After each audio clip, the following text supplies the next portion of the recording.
You asked, how to divide 7,826 by 2 using the long division method.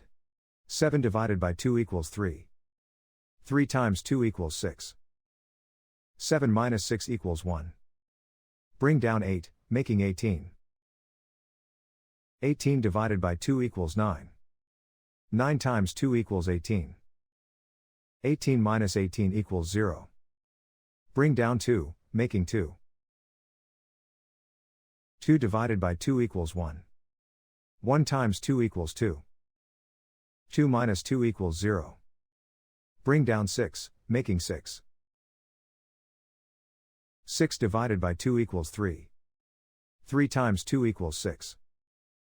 6 minus 6 equals 0. The remainder is 0. The final result is 3,913.